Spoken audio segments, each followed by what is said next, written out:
नमस्कार दोस्तों, केंद्रीय कर्मचारी, राज्य कर्मचारी और पेंशन धारकों के लिए इस वक्त की बहुत ही बड़ी और महत्वपूर्ण खबरें निकलकर सामने आ चुकी है, जिसके बारे में दोस्तों आज की इस वीडियो के अंदर बात करने वाले हैं। जी हां दोस्तों, डीओपीटी द्वारा पेंशन भोगियों के हित में लिए गए 5 निर्णय। जी हां दोस्तों, हर पेंशन भोगी को ध्यान देने योग्य बात है। केंद्रीय कर्मचारी और पेंशन भोगियों के लिए डीओपीटी ने जारी किया महत्वपूर्ण आदेश। हर कर्मचारी और पेंशन भोगी जो है इस पर ध्यान दे, तो आखिरकार डीओपीटी का क्या आदेश आया है, इसके बारे में दोस्तों आज की इस वीडियो के अंदर बात करेंगे। वहीं दोस्तों पहली बार डीए में 5% का इजाफा कर्मचारियों के लिए खुशखबरी है। जी दोस्तों, लाखों कर्मचारियों के लिए खुशखबरी आई है। जी दोस्तों, डीए हाइक को लेकर बड़ी खबर है। 5% की बढ़ोतरी के साथ कर्मचारियों को मिलेगी सारी सुख सुविधाएं। तो दोस्तों संपूर्ण जानकारी क्या है, कैसे आपको 5% डीए का लाभ मिलेगा, कैसे सुख सुविधाएं मिलेगी, इसके बारे में दोस्तों आज की इस वीडियो के अंदर बात करने वाली है। साथ ही दोस्तों यहाँ पर अभी आप सभी के लिए बड़ा फैसला हुआ है ओपीएस को लेकर, पुरानी पेंशन योजना पर। दोस्तों आप सभी के लिए बड़ी खबर आई है, पुरानी पेंशन सिस्टम पर आई बड़ी खबर। इस दिन देश भर में लागू हो सकती है पुरानी पेंशन योजना, यानी कि ओल्ड पेंशन सिस्टम आप सभी के लिए एक बार फिर से लागू हो सकता है। वहीं दोस्तों ओपीएस की जगह नया पेंशन मॉडल लाने की तैयारी। आंध्र प्रदेश की तरह राजस्थान में लागू हो सकती है पेंशन स्कीम।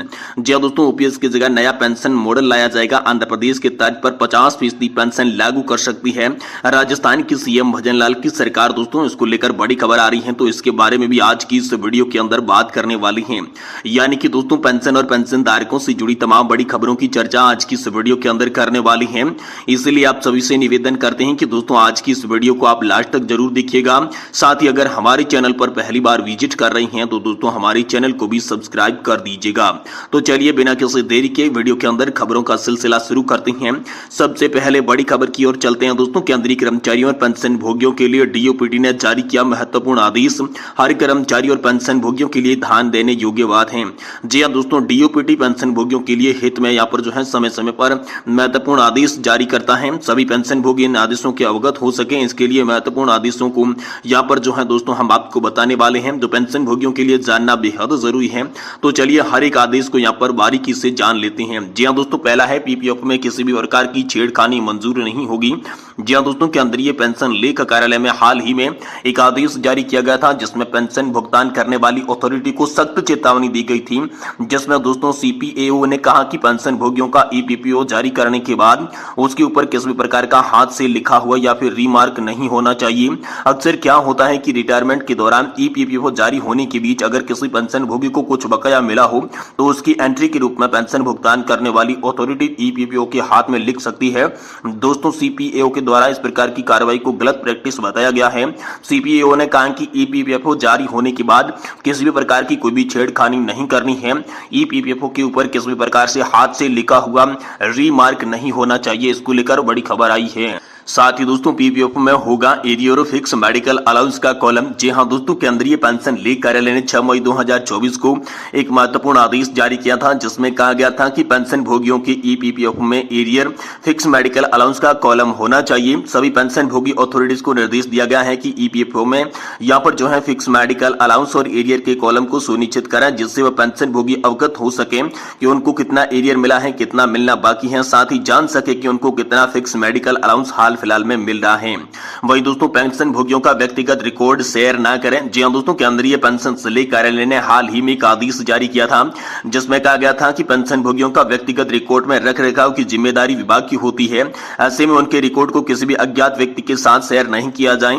पेंशन धारक का व्यक्तिगत रिकॉर्ड अगर किसी अपराधी से मिलता है तो उनकी दुर्घटना हो सकती है। ऐसे में दोस्तों सीपीएओ के द्वारा कड़े शब्दों में चेतावनी जारी की गई कि पेंशन भोगियों का डेटा व्यक्तिगत रिकॉर्ड को बिना किसी पेंशन भोगी की परमिशन के थर्ड पार्टी के साथ शेयर नहीं किया जाना चाहिए। साथ ही दोस्तों पीपीएफ में शॉर्टकट का नाम उपयोग ना करें। जी हां दोस्तों, केंद्रीय पेंशन लेख कार्यालय ने हाल ही में एक महत्वपूर्ण आदेश जारी किया, जिसमें कहा गया था कि पेंशन धारकों की पीपीएफ में शॉर्टकट में नाम नहीं डालना है। पेंशन भोगी का जो पूरा नाम है वही नाम पीपीएफओ में दोस्तों होना चाहिए। सीपीएओ ने कहा कि दोस्तों सर्विस रिकॉर्ड से उनका नाम को मैच करना है, वही नाम उनकी पीपीओ में है तो होना चाहिए। सभी विभागों को पीपीओ शॉर्टकट नाम पर दोस्तों उपयोग नहीं करना करना है, इसके बारे में जानकारी दी।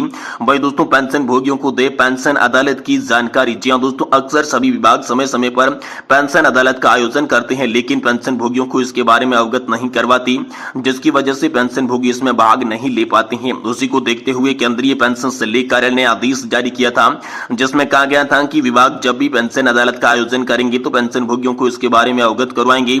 इस दिन पेंशन अदालत का आयोजन किया जाएगा। आप भी भाग लेकर शिकायतों का समाधान पा सकते हैं।